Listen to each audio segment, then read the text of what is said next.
Lors d'une conférence à Dakar, le Premier ministre du Sénégal Ousmane Sonko, l'homme politique le plus populaire du Sénégal, rassure les Sénégalais et les Africains. Il présente le nouveau Sénégal qui s'aligne sur les pays de l'AES sur plusieurs points fondamentaux dont la souveraineté, la nécessité d'une nouvelle monnaie, la fermeture des bases militaires étrangères.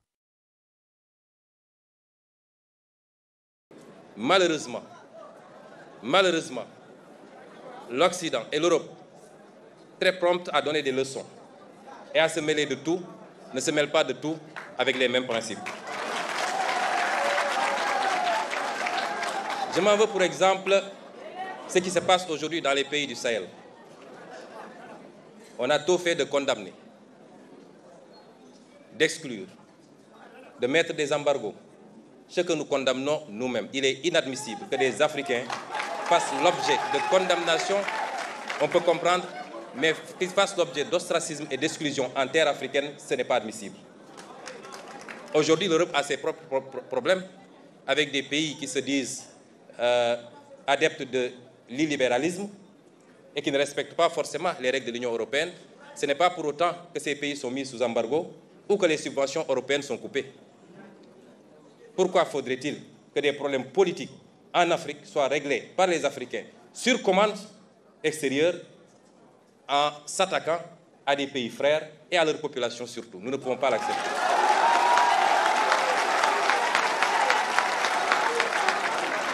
Et c'est pourquoi nous ne lâcherons pas nos frères du Sahel. Et nous ferons tout ce qu'il faut pour raffermir les liens et leur apporter notre solidarité. Ceux qui aujourd'hui condamnent des régimes considérés comme des régimes militaires ou dictatoriaux sont pourtant enclins à aller dans d'autres régimes qui ne sont pas démocratiques lorsque leur intérêt s'y trouve pour négocier du pétrole ou des marchés. Est-ce qu'à partir de ce moment, on peut dire qu'ils se mêlent de tout avec les mêmes principes? Absolument pas.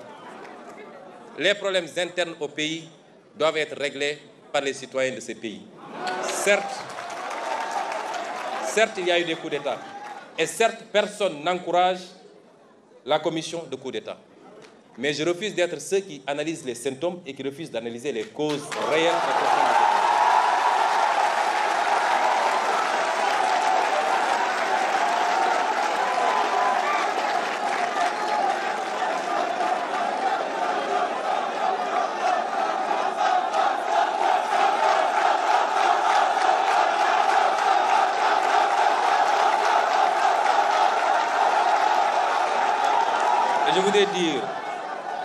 Je voudrais dire, Monsieur le Président Mélenchon, que c'est ces tergiversations, cette ambivalence dans les prises de position qui ont fini par discréditer une bonne partie de l'Occident, et en l'occurrence ici, l'Europe et la France, au regard de tous ces peuples africains qui aujourd'hui vont aux mêmes écoles, suivent de la même manière l'actualité mondiale et sont aussi éveillés que tout autre peuple du monde.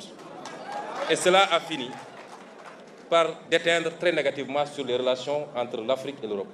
Il nous faut refonder ces relations parce que nous sommes tenus d'être ensemble et de travailler ensemble.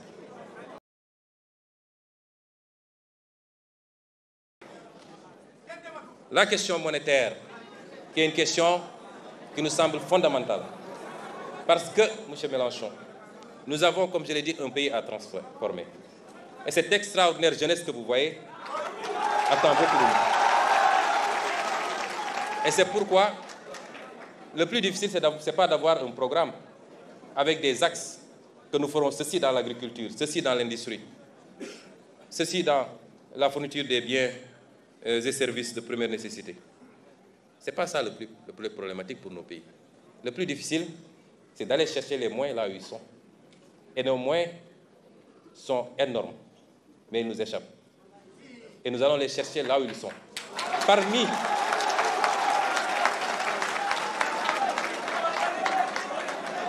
Et sous ce chapitre, je voudrais dire que la monnaie, tout autant que l'impôt, est un puissant levier économique et un instrument de souveraineté. Vous avez tantôt parlé de souveraineté. On ne peut pas imaginer une seconde que la France puisse avoir une monnaie qui ne lui appartiennent pas véritablement. Aucun État digne de ce nom ne doit sous-traiter sa monnaie. Et en guise d'exemple, le général de Gaulle, qu'il avait si bien compris qu'à la veille du débarquement de Normandie, lorsque Winston Churchill lui fit part de l'intention des Américains d'imposer à la France, après la libération,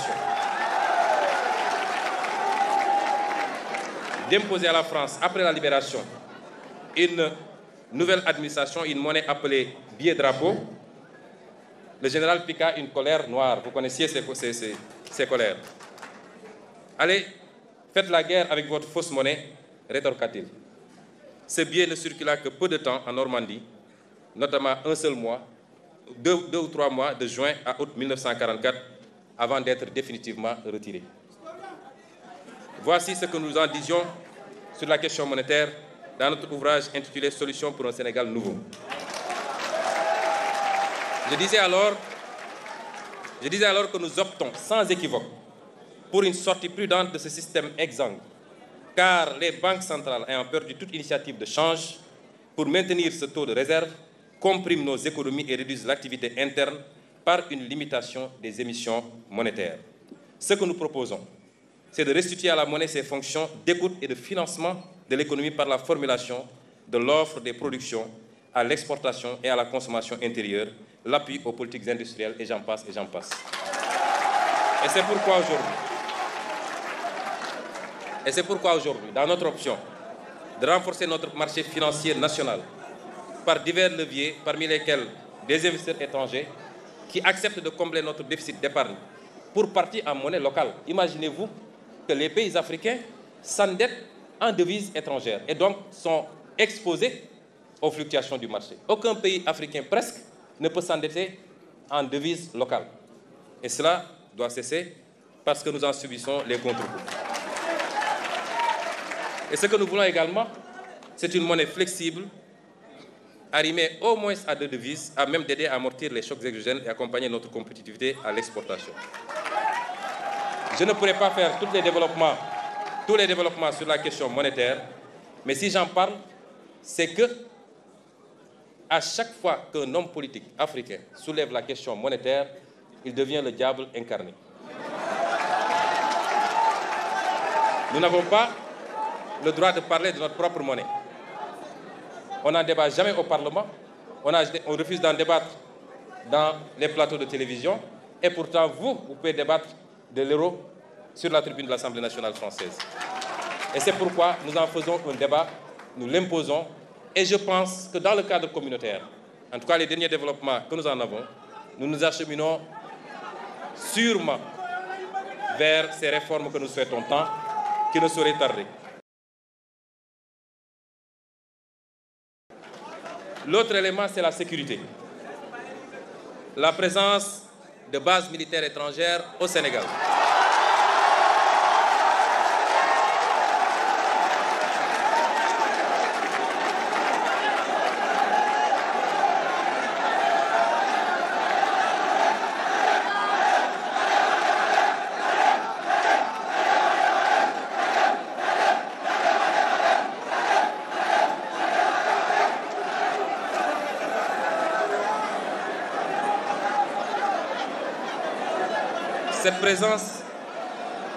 Cette présence de bases militaires suscite des interrogations légitimes, plus de 60 ans après nos indépendances.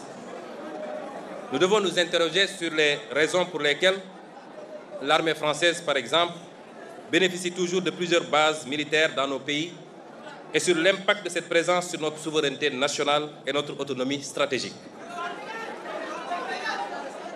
L'histoire récente, j'aime bien prendre des exemples sur la France elle-même. L'histoire récente de la France est très riche en anecdotes intéressantes sur la problématique et les enjeux de la question sécuritaire. Entre 1956 et 1958, vous êtes historien, je ne le suis pas, je peux me tromper sur les dates et même sur les faits. Mais entre 1956 et 1958, c'est-à-dire après la Deuxième Guerre mondiale, les Américains eurent le projet d'installer sur le territoire français un stock d'armes nucléaires et de missiles balistiques.